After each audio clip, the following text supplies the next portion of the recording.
ನಮಸ್ಕಾರ. ಇದೀಗ ತಾನೇ ಬಂದ ರಾಜ್ಯದ ಮುಖ್ಯವಾದ ಮಾಹಿತಿಗಳು. ಉತ್ತರ ಕರ್ನಾಟಕದ ಬರಗಾಲ ಪ್ರವಾಸ ಕೈಗೊಂಡ ಮುಖ್ಯಮಂತ್ರಿ ಡಿ ಕೆ ಶಿವಕುಮಾರ್ ಅವರು ರೈತರ ಸಾಲ ಮನ್ನಾ ಬಗ್ಗೆ ಸಭೆಯಲ್ಲಿ ಮತ್ತೊಂದು ಶಾಕಿಂಗ್ ಹೇಳಿಕೆ. ಉತ್ತರ ಕರ್ನಾಟಕ ಭಾಗದ ರೈತರ ಸಾಲ ಮನ್ನಾವಾಗುತ್ತಾ?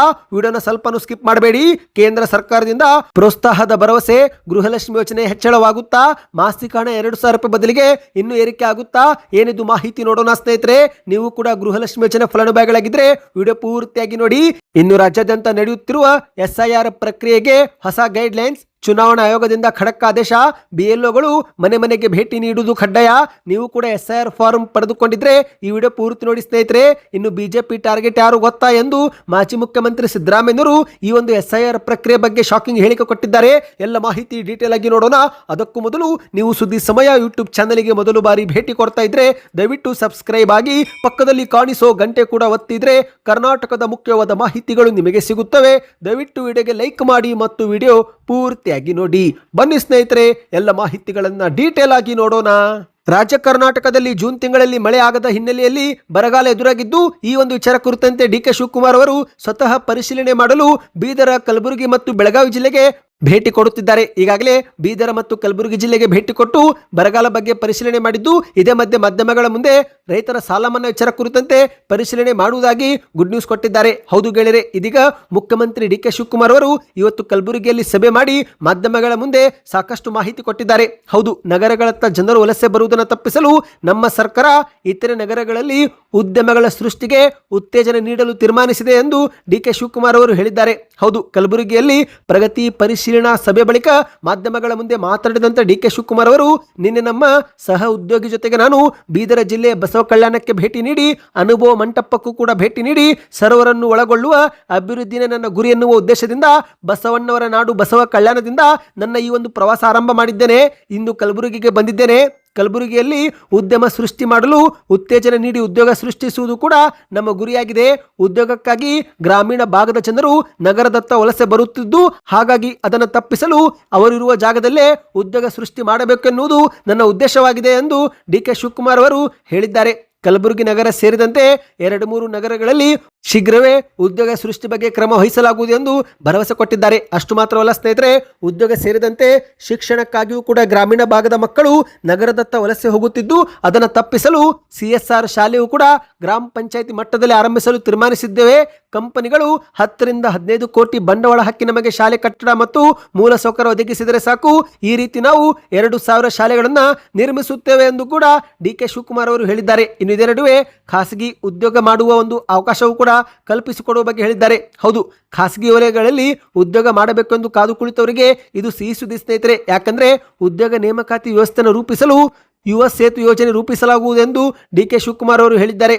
ಯಾವುದೇ ಕಂಪನಿಗಳಲ್ಲಿ ನೇಮಕಾತಿ ಮಾಡಿಕೊಳ್ಳಬೇಕಾದ್ರೆ ಈ ಒಂದು ಉದ್ಯೋಗ ಸೇತು, ಯುವ ಸೇತು ಮೂಲಕ ಕೌಶಲ್ಯ ಆಧಾರಿತ ಯುವಕರನ್ನು ಆಯ್ಕೆ ಮಾಡಿಕೊಳ್ಳಬಹುದು.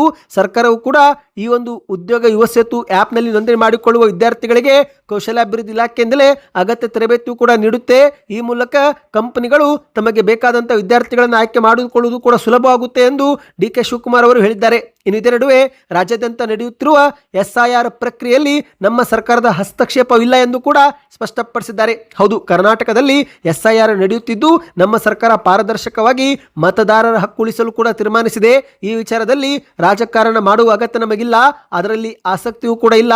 ಬೇರೆಯವರು ಏನಾದರೂ ಟೀಕೆ ಮಾಡಿಕೊಳ್ಳಲಿ, ಆದರೆ ಕರ್ನಾಟಕದ ಪ್ರತಿಯೊಬ್ಬ ವ್ಯಕ್ತಿಯ ಮತದಾನ ಹಕ್ಕು ಉಳಿಯುವುದು ನಮ್ಮ ಸರ್ಕಾರದ ಬದ್ಧತೆ. ಹಾಗಾಗಿ ಈ ಒಂದು SIR ವಿಚಾರವಾಗಿ ನಾವು ನಮ್ಮ ಆಕ್ಷೇಪಣೆಗಳನ್ನ ನ್ಯಾಯಾಲಯಗಳಲ್ಲಿ ಮಂಡಿಸುತ್ತೇವೆ. BLOಗಳು ಕಡ್ಡಾಯವಾಗಿ ಮನೆ ಮನೆಗೆ ಭೇಟಿ ಕೊಡಬೇಕು. BLOಗಳು ಚುನಾವಣಾ ಆಯೋಗದ ಮಾರ್ಗಸೂಚಿಯಂತೆ ಕಾನೂನು ಚೌಕಟ್ಟಲ್ಲಿ ಕೆಲಸ ಮಾಡಬೇಕು ಎಂದು ಹೇಳಿಕೆ ಕೊಟ್ಟಿದ್ದಾರೆ. ಅಂದಹಾಗೆ ಸ್ನೇಹಿತರೆ, ಇದೀಗ ಮುಖ್ಯಮಂತ್ರಿ ಡಿ ಕೆ ಶಿವಕುಮಾರ್ ಅವರು ರೈತರ ಸಾಲ ಮನ್ನಾ ಬಗ್ಗೆಯೂ ಕೂಡ ಸುಳಿವು ಕೊಟ್ಟಿದ್ದಾರೆ. ಹೌದು, ಕಲಬುರಗಿ ಜಿಲ್ಲೆಯಲ್ಲಿ ಇತ್ತೀಚೆಗೆ ವ್ಯಕ್ತಿಯೊಬ್ಬರು ರೈತರ ಬೆಳೆ ವಿಮೆ ಬಿಡುಗಡೆ ಮಾಡಬೇಕು, ಸಾಲ ಮನ್ನಾ ಮಾಡಬೇಕು ಎಂದು ಎದೆ ಬಡಿದುಕೊಂಡು ಆಕ್ರೋಶದಿಂದ ಮಾತನಾಡಿದ್ದು, ಇದಕ್ಕೆ ಗಾಬರಿ ಆಗದಂತ ಡಿ ಕೆ ಶಿವಕುಮಾರ್ ಅವರು ಯಾವ ಸಾಲ, ಎಲ್ಲಿ ಸಾಲ ಮಾಡಿದ್ದೀರಾ, ಎಷ್ಟು ಮೊತ್ತದ ಸಾಲ ಆಗಿದೆ, ಎಲ್ಲ ಮಾಹಿತಿ ಪಡೆದು ಸಾಲ ಮನ್ನಾ ಬಗ್ಗೆ ಪರಿಶೀಲನೆ ಮಾಡುವುದಾಗಿ ಹೇಳಿಕೆ ಕೊಟ್ಟಿದ್ದಾರೆ. ಆದರೆ ಸ್ನೇಹಿತರೆ, ಇವತ್ತು ಮತ್ತೊಂದು ಶಾಕಿಂಗ್ ಹೇಳಿಕೆ ಕೊಟ್ಟಿದ್ದಾರೆ. ಹೌದು, ಸಾಲ ಮನ್ನಾ ಮಾಡುವುದು ಸುಲಭದ ಕೆಲಸವಲ್ಲ ಎಂದು ಕಲಬುರಗಿಯಲ್ಲಿ ಪ್ರಶ್ನೋತ್ತರ ವೇಳೆ ಡಿ ಕೆ ಶಿವಕುಮಾರ್ ಅವರು ಉತ್ತರ ಕೊಟ್ಟಿದ್ದಾರೆ. ಹೌದು, ಮಾಧ್ಯಮದವರು ಸಾಲ ಮನ್ನಾ ಮಾಡಬೇಕು ಎಂಬ ಬೇಡಿಕೆ ರೈತರಿಂದ ವ್ಯಕ್ತವಾಗುತ್ತಿದೆ ಎಂದು ಕೇಳುತ್ತಿದ್ದಂತೆ ಅದಕ್ಕೆ ಉತ್ತರ ಕೊಟ್ಟಂತ ಡಿ ಕೆ ಶಿವಕುಮಾರ್ ಅವರು, ನೋಡ್ರಿ, ಬೇಡಿಕೆಗಳು ಬರುತ್ತಿವೆ. ಆದರೆ ಸಾಲ ಮನ್ನಾ ಅಷ್ಟು ಸುಲಭದ ಕೆಲಸವಲ್ಲ. ಬೇರೆ ರಾಜ್ಯಗಳು ಮಾಡದೇ ಇದ್ದಾಗಲೂ ಕೂಡ ಈ ಒಂದು ಹಿಂದೆ ನಾವು ಸಾಲ ಮನ್ನಾ ಮಾಡಿ ತೋರಿಸಿದ್ದೇವೆ. ಮನಮೋಹನ್ ಸಿಂಗ್ ಅವರ ಸರ್ಕಾರ ಇದ್ದಾಗಲೂ ಕೂಡ ಒಂದು ಬಾರಿ ಸಾಲ ಮನ್ನಾವಾಗಿದೆ. ಈಗ ಮತ್ತೊಮ್ಮೆ ಸಾಲ ಮನ್ನಾ ಬೇಡಿಕೆ ಬಂದಿದೆ. ಈ ವಿಚಾರವನ್ನ ಪರಿಶೀಲನೆ ಮಾಡುತ್ತೇವೆ ಎಂದು ಮತ್ತೊಮ್ಮೆ ತಿಳಿಸಿದ್ದಾರೆ. ಅಂದ್ರೆ ಸ್ನೇಹಿತರೆ, ಇಲ್ಲಿ ಡಿ ಕೆ ಶಿವಕುಮಾರ್ ಅವರು ಸಾಲ ಮನ್ನಾ ಸಾಧ್ಯವಿಲ್ಲ ಎಂದು ಹೇಳಿಲ್ಲ, ಬದಲಿಗೆ ಸಾಲ ಮನ್ನಾ ಬಗ್ಗೆ ಪರಿಶೀಲನೆ ಮಾಡುವುದಾಗಿ ಹೇಳಿಕೆ ಕೊಟ್ಟಿದ್ದಾರೆ. ಸದ್ಯ ಡಿ ಕೆ ಶಿವಕುಮಾರ್ ಅವರ ಈ ಒಂದು ಹೇಳಿಕೆ ಸಾಲ ಬಾಧೆಯಲ್ಲಿ ಸಿಲುಕಿರುವ ರೈತರಿಗೆ ಒಂದು ರೀತಿ ಸಾಲ ಮನ್ನಾವಾಗಬಹುದು ಎನ್ನುವ ಆಸೆ ಮೂಡಿಸಿದೆ. ಈ ಬಗ್ಗೆ ನಿಮ್ಮ ಅನಿಸಿಕೆಯನ್ನು ಕಮೆಂಟ್ ಮಾಡಿ. ಬನ್ನಿ ಗೆಳೆಯರೆ, ಮತ್ತೊಂದು ಮಾಹಿತಿಗೆ ಹೋಗೋಣ. ರಾಜ್ಯ ಕಾಂಗ್ರೆಸ್ ಸರ್ಕಾರ ಜಾರಿಗೆ ಮಾಡಿರುವಂತಹ ಗೃಹಲಕ್ಷ್ಮಿ ಯೋಜನೆ ಫಲಾನುಭವಿಗಳಿಗೆ ತುಂಬಾನೇ ಸಹಾಯ ಮಾಡಿದ್ದು, ಇದೀಗ ಈ ಒಂದು ಹಣದಲ್ಲಿ ಏರಿಕೆ ಆಗುತ್ತೆ ಅನ್ನುವ ಸುದ್ದಿ ಮುನ್ನೆಲೆಗೆ ಬಂದಿದೆ. ಹೌದು, ಯಾಕಂದ್ರೆ ಸ್ನೇಹಿತರೆ, ಕಾಂಗ್ರೆಸ್ ಸರ್ಕಾರ ಜಾರಿಗೆ ಮಾಡಿರುವ ಗೃಹಲಕ್ಷ್ಮಿ ಗ್ಯಾರಂಟಿ ಯೋಜನೆಗೆ ಕೇಂದ್ರದ ಸಮಿತಿ ಮೆಚ್ಚುಗೆ ವ್ಯಕ್ತಪಡಿಸಿದೆ. ಹೌದು, ಗೃಹಲಕ್ಷ್ಮಿ ಯೋಜನೆ ಅಡಿಯಲ್ಲಿ ಫಲಾನುಭವಿಗಳಿಗೆ 2,000 ರೂಪಾಯಿ ಹಣ ನೀಡಲಾಗುತ್ತಿದ್ದು, ಇದು ಮಹಿಳೆಯರ ಉಳಿತಾಯ ಕೂಡ ಹೆಚ್ಚಿಗೆ ಮಾಡಿದೆ. ಇಂತಹ ದೇಶದಲ್ಲಿ 15ಕ್ಕೂ ಹೆಚ್ಚು ಜಾರಿಗೆ ಆಗಿರುವ ಗ್ಯಾರಂಟಿ ಯೋಜನೆಗಳ ಬಗ್ಗೆ ಕೇಂದ್ರದ ಸಮಿತಿ ಒಂದು ವರದಿ ಬಿಡುಗಡೆ ಮಾಡಿದೆ. ಅಂದ್ರೆ ಗೆಳೆಯರೆ, ಈಗ ಕೇಂದ್ರದ ಸಮಿತಿ ಏನು ಹೇಳ್ತಾ ಇದೆ ಅಂದ್ರೆ, ವೆಚ್ಚ ಮತ್ತು ಹಣದುಬ್ಬರವು ಕೂಡ ಹೆಚ್ಚಾಗಿದೆ. ಹಾಗಾಗಿ ಕಾಲಕಾಲಕ್ಕೆ ಹಣ ನೀಡುವಂತಹ ಯೋಜನೆಗಳು ಕೂಡ ಪರಿಷ್ಕರಣೆ ಮಾಡಬೇಕು ಎಂದು ಪ್ರಧಾನಿಗಳ ಆರ್ಥಿಕ ಸಲಹಾ ಸಮಿತಿ ಒಂದು ಪ್ರಸ್ತಾವನೆ ಮುಂದಿಟ್ಟಿದೆ. ಹೌದು, ಹಾಗಾದ್ರೆ ಕರ್ನಾಟಕದಲ್ಲೂ ಕೂಡ ಗೃಹಲಕ್ಷ್ಮಿ ಹಣದಲ್ಲಿ ಏರಿಕೆ ಆಗುತ್ತಾ? ಇದನ್ನ ನಾವೀಗ ಕಾದು ನೋಡಬೇಕಾಗಿದೆ. ಯಾಕಂದ್ರೆ ಕರ್ನಾಟಕದಲ್ಲಿ ಯಾವ ರೀತಿ ಗೃಹಲಕ್ಷ್ಮಿ ಯೋಜನೆ ಜಾರಿಗೆ ಮಾಡಲಾಗಿದೆಯೋ, ವರ್ಷಕ್ಕೆ ಸುಮಾರು 30,000 ಕೋಟಿ ಹಣವನ್ನು ಫಲಾನುಭವಿಗಳ ಬ್ಯಾಂಕ್ ಖಾತೆಗೆ ಜಮೆ ಮಾಡಲಾಗುತ್ತೆ. ಅದೇ ರೀತಿ ಪಶ್ಚಿಮ ಬಂಗಾಳದಲ್ಲಿಯೂ ಕೂಡ ಇಂತಹದ್ದೇ ಯೋಜನೆ ಜಾರಿಗೆ ಇದ್ದು, ಅಲ್ಲಿನ ಫಲಾನುಭವಿಗಳಿಗೆ ವರ್ಷಕ್ಕೆ 36,000 ಕೋಟಿ ಅನುದಾನವನ್ನು ನಿಗದಿ ಮಾಡಲಾಗಿದೆ. ಈ ಬಗ್ಗೆ ಕೇಂದ್ರದ ಸಮಿತಿ ಮೆಚ್ಚುಗೆ ವ್ಯಕ್ತಪಡಿಸಿದ್ದು, ಆದರೆ ಇತ್ತೀಚಿನ ದಿನಗಳಲ್ಲಿ ವೆಚ್ಚ ಮತ್ತು ಹಣದುಬ್ಬರವು ಕೂಡ ಹೆಚ್ಚಾಗಿದೆ. ಹಾಗಾಗಿ ಕಾಲಕಾಲಕ್ಕೆ ಹೀಗೆ ಗೃಹಲಕ್ಷ್ಮಿ ಯೋಜನೆಯಂತೆ ಹಣ ನೀಡುವಂತಹ ಯೋಜನೆಗಳು ಕೂಡ ಆರ್ಥಿಕ ಸಹಾಯಧನವನ್ನ ಏರಿಕೆ ಮಾಡಬೇಕು ಎಂದು ಕೇಂದ್ರದ ಸಮಿತಿ ವರದಿ ಮಾಡಿದೆ ಸ್ನೇಹಿತರೆ. ಹೌದು, ಈ ಬಗ್ಗೆ ನಿಮ್ಮ ಅನಿಸಿಕೆಯನ್ನು ಕಮೆಂಟ್ ಮಾಡಿ ಸ್ನೇಹಿತರೆ. ಇನ್ನು ಕರ್ನಾಟಕ ಸರ್ಕಾರ ಈ ಬಗ್ಗೆ ಯಾವ ರೀತಿ ಪ್ರತಿಕ್ರಿಯೆ ಕೊಡಲಿದೆ ಎಂಬುದನ್ನು ನಾವು ಕಾದು ನೋಡೋಣ.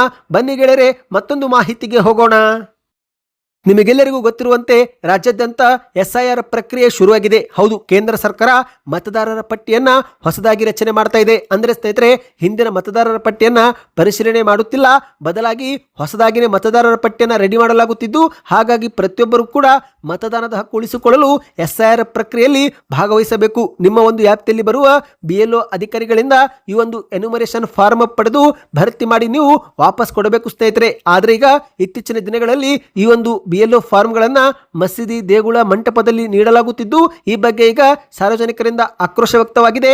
ಹಾಗಾಗಿ ಚುನಾವಣಾ ಆಯೋಗ ಎಚ್ಚೆತ್ತುಕೊಂಡು BLO ಅಧಿಕಾರಿಗಳಿಗೆ ಮನೆ ಮನೆಗೆ ಕಡ್ಡಾಯವಾಗಿ ಭೇಟಿ ನೀಡಬೇಕು ಎನ್ನುವ ಹೊಸ ರೂಲ್ಸ್ ಅನ್ನು ಜಾರಿಗೆ ಮಾಡಿದೆ. ಹೌದು, ಮಸೀದಿ, ದೇಗುಲ, ಮಂಟಪದಲ್ಲಿ ನಡೆಯುತ್ತಿದ್ದಂತ SIR ಪ್ರಕ್ರಿಯೆಗೆ ಚುನಾವಣಾ ಆಯೋಗ ಬ್ರೇಕ್ ಹಾಕಿದ್ದು, ಹೊಸ ಮಾರ್ಗಸೂಚಿ ಬಿಡುಗಡೆ ಮಾಡಲಾಗಿದೆ.